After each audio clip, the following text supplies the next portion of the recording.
grandma told me. Yeah, superstitious devices. Lies my grandma told me. What? Urban mythological rules. Bubble mice, yeah. Bonjour et bienvenue du côté de Rachis, une émission présentée par Géraldine Roux et les invités de l'Institut universitaire européen Rachis. Pour cette émission du mois de février, j'ai le grand plaisir de recevoir un tout jeune auteur, Foucault Barré, afin de découvrir sa première publication, un recueil de nouvelles d'une grande finesse, Épiphanie, publié aux éditions Landriag en décembre 2022. Foucault Barré, bonjour. Bonjour à vous, merci de me recevoir. Alors, Foucault Barré, vous êtes étudiant à Aix-en-Provence et vous venez de publier votre premier recueil de nouvelles où, depuis ma lecture, j'ai trouvé votre écriture forte et personnelle. Depuis cette écriture, vous revisitez les mythes des Grecs, ancrés dans notre quotidien contemporain. Alors, peut-être avant d'entrer dans le vif du sujet, si je peux dire, peut-être pourriez-vous nous dire quel est votre parcours pour commencer ?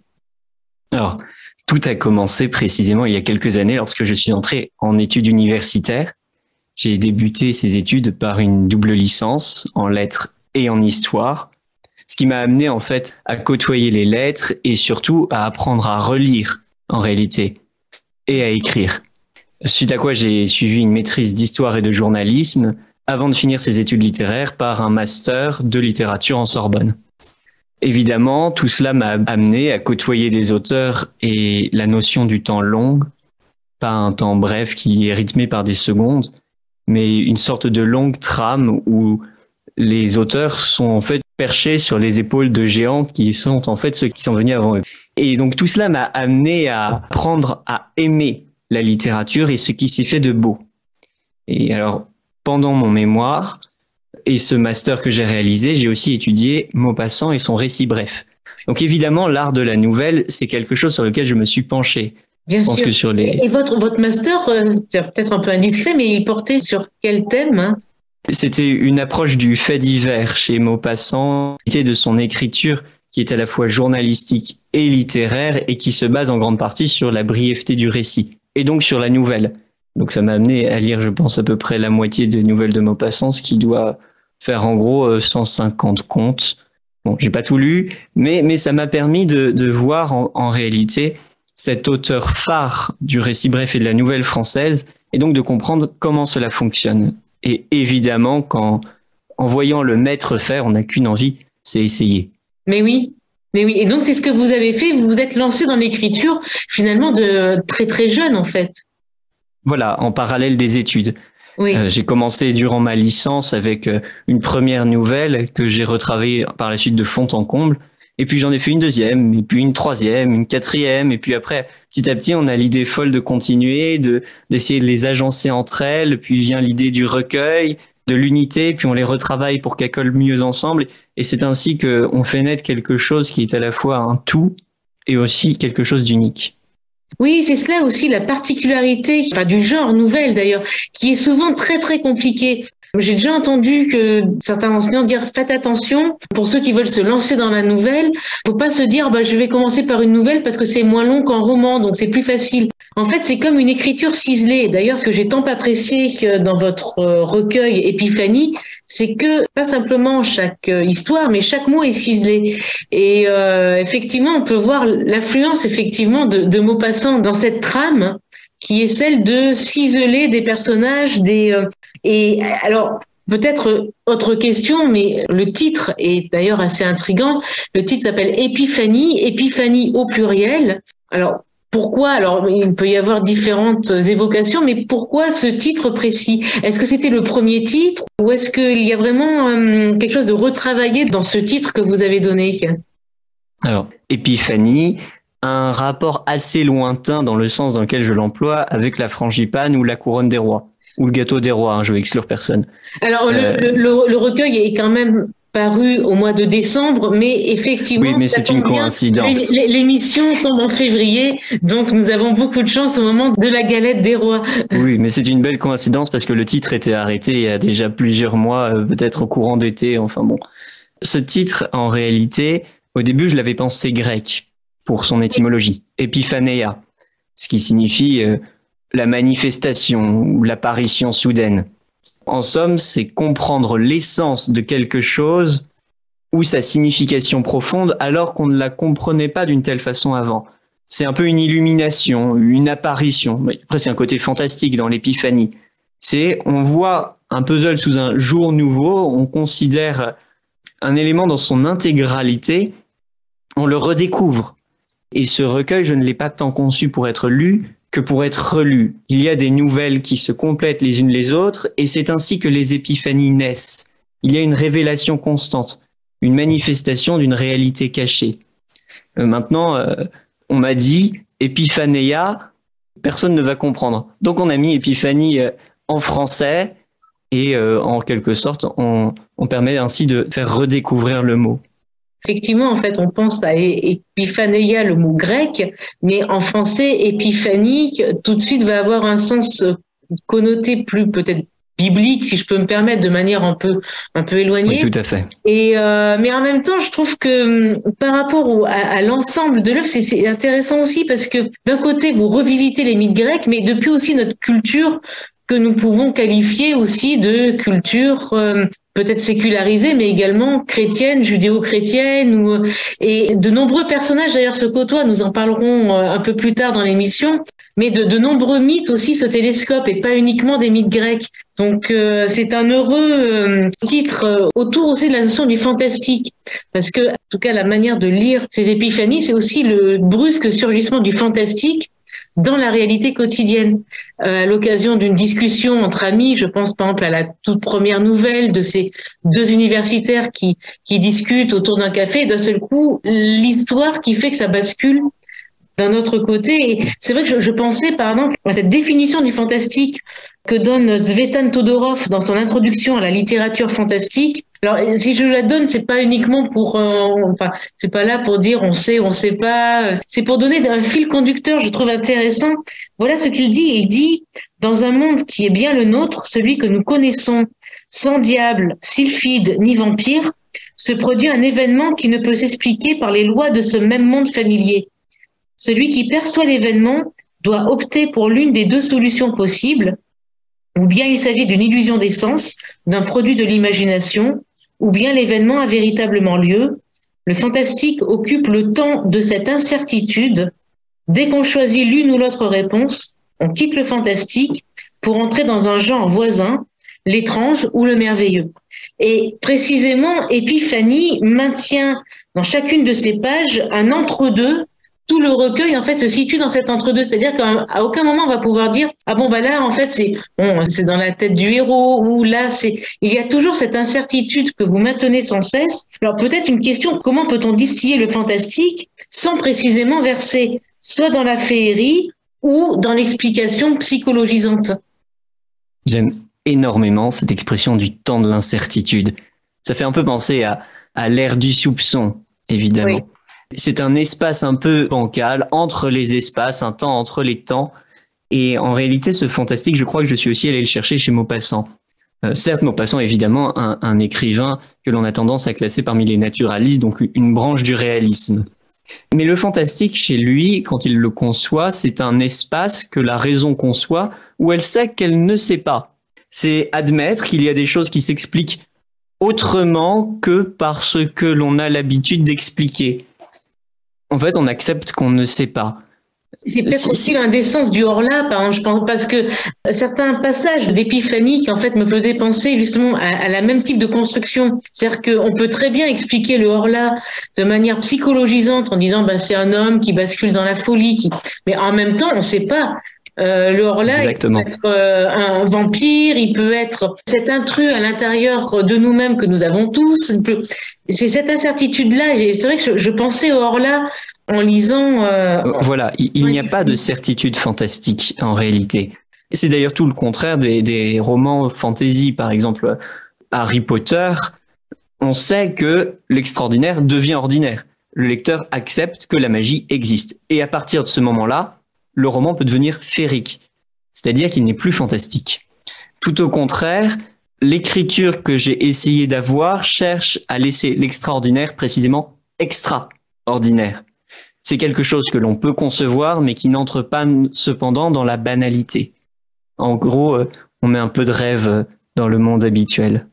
Je pense par exemple, avant de terminer, en tout cas de manière suspendue, la première partie d'émission, je pensais en fait à un très beau passage dans la nouvelle Icaros, qui d'ailleurs revisite aussi bien la figure d'Écho, la nymphe des montagnes, que finalement Icare, qui va jusqu'à son destin.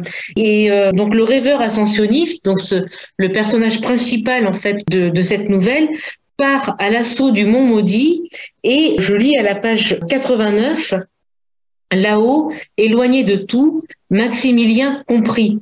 La fureur du ciel se rapprochait, grondait à la cime maudite et menaçait de sa tempête le frêle songeur. Le brouillard s'épaississait et le corps du jeune homme disparut dans le flot froid de la fumée. C'est dans ce silence de morgue qu'un cri se fit entendre. Il parcourut tout l'abîme. Ce cri n'était pas le hurlement d'un homme horrifié porté par la nymphe Écho, mais celui de l'aigle dont le glatissement aigu se répétait encore et encore. Cependant, l'oiseau de foudre était lui-même mortel et venait de quitter son refuge éphémère pour fuir la tempête qui le poursuivait. Et là, on a une sorte de dédoublement aussi du héros qui en même temps devient l'aigle, qui essaye de fuir et qui pourtant, le héros, lui, ne peut pas fuir ce lieu. Et je me demandais si justement cette intrusion en fait du cri n'était pas une manière aussi, qui était aussi une des formes de ces épiphanies que vous nous donnez à voir dans votre recueil. Il y a là, il est clair, une question un peu presque de destin. Le pauvre, à partir du moment où la nouvelle s'appelle Icaros, on se dit oui bon, il va tomber, c'est certain. Et ce destin, il est d'autant plus fort que je m'amuse à faire résonner les nouvelles entre elles. Et ce Maximilien Folon qui gravit la montagne, c'est évidemment le petit bébé qui est à naître dans la nouvelle au 7e ciel. Et ce bébé pourrait être engendré par un ange qui a les traits de Jupiter, ce qui fait de Jupiter, dont on rappelle qu'en mythologie grecque, évidemment, c'est Zeus, qui prend pour symbole l'aigle, qui sera d'ailleurs repris par les empires, ce qui donne en réalité dans la nouvelle Icaros encore une nouvelle tonalité. L'aigle qui s'enfuit pourrait être le père. Bref, Maximilien doit monter, mais il n'est pas obligé de monter. Je crois que le personnage a le choix, même si tout semble indiquer le contraire. Il choisit de faire passer sa renommée avant sa vie, mais il aurait très bien pu redescendre, ou peut-être pas. C'est là tout le jeu de la fiction. Eh bien, c'est dans cette incertitude que nous allons écouter notre première interlude musicale. Et pour cela, nous allons écouter Enchanting Onero du groupe grec Daemonia Nymphée. Et nous nous retrouverons après ce premier interlude musical.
Thème Radio, la plus locale des stations auboises. Et nous sommes de retour du côté de Rachis avec pour invité un tout jeune auteur, Foucault Barré, afin de découvrir sa première publication, un recueil de nouvelles d'une grande finesse, Épiphanie, publié aux éditions Landriag en décembre 2022. Foucault Barré, votre recueil de nouvelles Épiphanie peut se lire de bien des façons, mais il y en a deux peut-être particulières, en fait deux voies et qui se recoupent par ailleurs. On peut le lire sous le sceau du mystère et du fantastique. Pour ceux qui en fait ne connaissent pas en fait vraiment les mythes grecs auxquels vous vous référez, mais il peut également se lire à la manière d'une visite ou d'une revisite de ces mêmes mythes grecs en les rendant contemporains. Alors, pourquoi cette approche par la mythologie hellénistique ? Je crois que j'ai toujours été passionné par la mythologie. Je trouve qu'il y a un certain romantisme dans la vision des Grecs, capable d'expliquer la totalité du monde, jusque dans ses plus petites choses par des légendes. Alors j'imaginais quand j'étais enfant, en cours de mythologie, en cours de grec, des personnes comme vous et moi qui s'allongeaient le temps d'une sieste en se disant bon, comment on pourrait expliquer telle chose ? C'est incroyable. Ils expliquent les saisons par Déméter et Perséphone, ils expliquent la course du soleil dans le ciel, ils expliquent les constellations, ils expliquent même les formes d'un arbre. Bref, dans un monde réel, tout est possible et en fait, de réalité, il y a de la divinité, de l'extraordinaire partout, mais qui ne s'impose pas à vous. Les constellations sont là, mais pas la peine de les relier à une histoire. Elles sont là malgré tout. Et donc, c'est un monde qui est prétexte à l'émerveillement. De l'ordinaire est tiré l'extraordinaire et l'homme peut vivre dans un monde fantastique sans que ce fantastique vienne s'écraser ou soit imposé à lui. Et dans un monde de raison, je trouve que c'est vraiment formidable et même agréable d'avoir des rêves plus que des projets tout autour de soi. C'est peut-être pour cela que je suis allé chercher leur mythe. Oui, je comprends bien, d'autant plus que lorsque vous dites dans ce monde de raison, on peut même dire un monde parfois froid et anonyme. Je pense à votre nouvelle Monsieur On. Alors Monsieur On peut s'entendre de différentes façons. Monsieur On comme Monsieur Anonyme, celui qui est un on et non pas un je.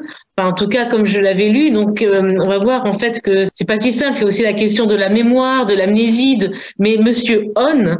En grec, on, alors je sais pas, peut-être que c'est moi qui surinterprète, mais on en grec, c'est l'étant, ce qui est, mais qui est sans commencement ni fin. Et dans l'ensemble de vos nouvelles, on rencontre de nombreux personnages, aussi bien de la mythologie grecque que des mythologies aussi plus médiévales. Évidemment, Calypso, Écho, le Gorgonéion, emblème d'Athéna, la Gorgone, et Ahasverus, le juif errant. Et on l'aperçoit, en fait, en tout cas, il apparaît de manière très forte dans Monsieur On. Et je ne peux m'empêcher de citer que le moment où Ahasverus interpelle Monsieur On, donc c'est donc dans cette nouvelle à la page 72, vous avez été bien des choses, Monsieur On, mais le moment est venu de dire ce que vous serez. Je dis le moment, car bientôt il me faudra, comme vous le deviniez, vous quitter pour reprendre mon voyage. J'oserais ajouter pour que vous commenciez le vôtre.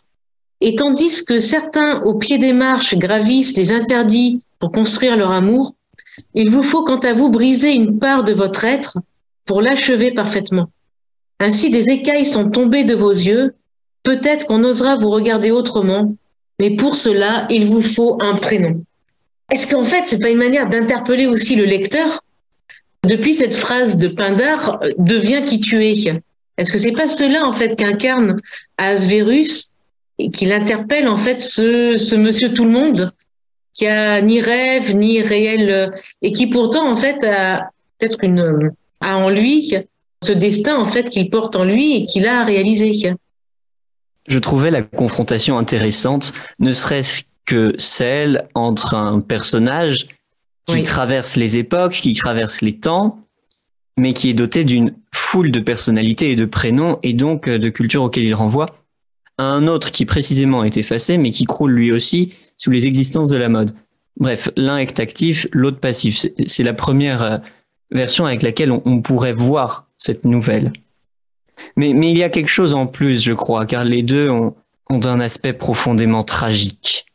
l'un personnage aimerait devenir personne et l'autre personnage aimerait lui aussi devenir personne. Il y a deux personnes auxquelles on a imposé des choses, volontairement ou non, et qui errent dans le monde, l'une en ayant trop conscience du monde et l'autre pas du tout. Et de ce fait, naît quelque chose de proprement extraordinaire. On ne sait pas d'ailleurs si c'est vrai ou non, mais bon, peu importe à la rigueur. Tout ce qu'on sait, c'est que cet étang, comme vous le dites, en rencontre un autre, et de cette rencontre naît un itinéraire personnel. Et je crois que c'est cet itinéraire, cette quête, ce voyage, qui a quelque chose d'extraordinaire. Oui, d'ailleurs, le fil conducteur, au fond, en fait, de nombreuses de vos nouvelles, c'est peut-être aussi cette idée de voyage. Pas le voyage parce qu'on a une destination précise, mais parfois le voyage comme vagabondage, des corps comme des pensées. Le rêveur qui part sur le chemin et bon, c'est peut-être pas toujours où il mène. Et alors, j'aurais une question à vous poser, vous n'êtes pas obligé d'y répondre, mais à quel type de voyage est-ce que vous nous conviez au fond? C'est délicat comme question. Ah oui. Je crois que il n'y a pas de voyage formaté ou préformaté ou imposé. Chacun a son itinéraire qui lui est défini ou qu'il se définit lui et qu'il doit tenter de suivre. En réalité, ce que j'essaye de montrer, c'est que épiphanie, c'est une quête de soi, une quête pour soi et aussi une quête pour l'autre. C'est un itinéraire en réalité dont on ne connaît pas l'arrivée. C'est pour ça d'ailleurs que les nouvelles se renvoient les unes les autres. Il y a quelque chose comme un tourbillon, comme une fresque, quelque chose de kaléidoscopique presque, qui tourne et qui se renvoie d'un serpent qui se mord la queue. On ne sait pas trop où on va arriver, mais on y va. On y va sans certitude, on y va peut-être parfois avec moins d'enthousiasme, mais on y va. Et c'est cette démarche qui, je l'espère, parfois interroge avec son fantastique, mais aussi pourrait donner quelques beautés. C'est une quête du sentiment en réalité. Eh bien, c'est sur cette quête que nous allons écouter une seconde pause musicale. Eh bien, donc, nous allons écouter Mariage d'amour.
Thème Radio, la plus locale des stations auboises.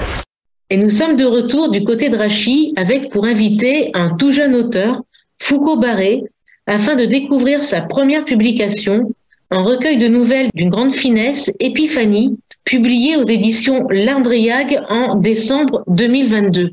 Alors, j'aurais une question, j'en ai de nombreuses en fait, pour vraiment faire découvrir ce kaléidoscope, effectivement, que vous nous présentez à travers ces épiphanies et de ces personnages qui se croisent, aussi bien de fiction, de la mythologie, ou en tout cas qui donnent quelque chose à voir de notre quotidien également. On y rencontre des héros qui sont aussi bien des universitaires, des archéologues, des personnes de tous les jours. Et en tout cas, qui, pour certains, sont confrontés, je pense par exemple à ces universitaires ou archéologues, donc qui viennent du monde de la science ou des sciences humaines et qui se retrouvent confrontés en quelque sorte à leur objet d'étude qui se met à prendre vie. Est-ce que parfois c'est pas cela aussi, le fait de lire un livre, où en fait le personnage commence à prendre vie et on le maîtrise plus au fond? Est-ce que c'est pas aussi ce qui peut arriver à un écrivain de voir finalement ces personnages qui prennent leur vie propre? Je crois que le plus grand risque pour un écrivain, c'est de perdre pied avec le réel. Mais pour ces universitaires, ce qui est très rigolo, c'est que ils ne s'émeuvent pas tant que ça de rencontrer du fantastique. Comme si dans une autre vie, dans une autre nouvelle, ils auraient pu, par extraordinaire, rencontrer l'extraordinaire. Vous pensez sans doute à la nouvelle La malédiction du bout du monde qui les amène à rencontrer Méduse. Il n'y a pas tant d'émoi que ça, tant de stupéfaction à rencontrer quelque chose d'un peu magique. Et cette quête qu'ils vont mener est par conséquent une quête qu'ils peuvent accepter, une quête qu'ils acceptent donc de prendre comme un itinéraire sans trop savoir l'arrivée, comme ce que nous disions tout à l'heure. Mais ces hommes un peu effacés, ce sont des hommes qui, malgré tout, malgré toutes les études qu'ils peuvent faire, malgré leur caractère brillant, ont aussi une appétence pour quelque chose qui leur échappe. Et faire des recherches pour un universitaire, c'est bien beau, mais si on pouvait en plus trouver quelque chose au bout de ces recherches, ce serait formidable. Et ce quelque chose, c'est peut-être parfois une quête du sentiment, quelque chose qui ne peut pas être rationalisé, qui se sent, d'où le sentiment ou le ressentiment parfois. C'est un amour fou, amour pour soi, amour de soi, amour pour l'autre, amour de l'autre. Bref, tous ces sentiments qui me faisaient au début penser que je titrerais mon livre Épiphanie amoureuse. Mais bon, l'épithète est encore moins vendeur, donc on a gardé Épiphanie qui peut être finalement lue de diverses manières. Alors peut-être pour terminer, parce qu'à un moment il faut bien terminer, suspendre cette émission. Alors une question, est-ce que vous avez un futur projet de publication prochainement? Avant le prochain projet, il faut vendre. La nouvelle, c'est un genre un peu particulier car il a très bien fonctionné en France et fonctionne toujours très bien dans le monde, dans le reste du monde, qu'il soit anglo-saxon notamment, mais moins aujourd'hui. Et donc, avant de rêver à de nouvelles histoires, à de nouvelles aventures, il faut pouvoir écouler les premières. Donc, quand j'aurai vendu les premières, je me pencherai de façon plus certaine et plus pérenne sur pourquoi pas un deuxième recueil, pourquoi pas de nouvelles histoires, de nouvelles épiphanies en somme. Car je crois que j'aurai toujours des choses à raconter. Alors donc vraiment, c'est un appel aussi à nos auditrices et à nos auditeurs. N'hésitez pas, vous passerez un très beau moment en fait de lecture en lisant Épiphanie de Foucault Barré, publié aux éditions L'Indriag, et donc recueil de nouvelles que vous pouvez trouver chez tout libraire ou dans les meilleurs endroits en fait qui vendent et qui proposent en fait à lire des livres. Merci beaucoup Foucault Barré, c'est la fin de notre émission, mais avant de nous quitter pour aujourd'hui, quelques mots sur l'agenda des prochains événements de l'Institut Rachis. Donc le mardi 27 février à 18h30 à l'Université de technologie de Troyes, nous allons recevoir Gérald Tenenbaum, mathématicien et écrivain, qui nous présentera une conférence entre le réel et l'imaginaire, entre la mémoire et l'oubli, écrire à la croisée des chemins, depuis la parution de son nouveau roman Par la racine, dont l'action se passe d'ailleurs en grande partie à Troyes, sur les pas de Rachis. L'émission Du côté de Rachis du mois de mars sera d'ailleurs consacrée à la découverte de ce roman. Et d'ici cette émission, n'hésitez pas à aller le mardi 27 février à 18h30 écouter Gérald Tenenbaum à l'UTT où l'entrée est libre et gratuite.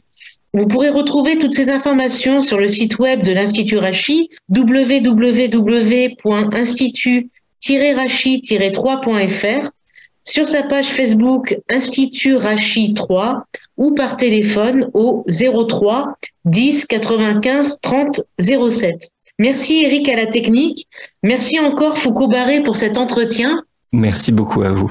C'est la fin de l'émission pour aujourd'hui. À bientôt. Portez-vous bien. Lies my grandma told me.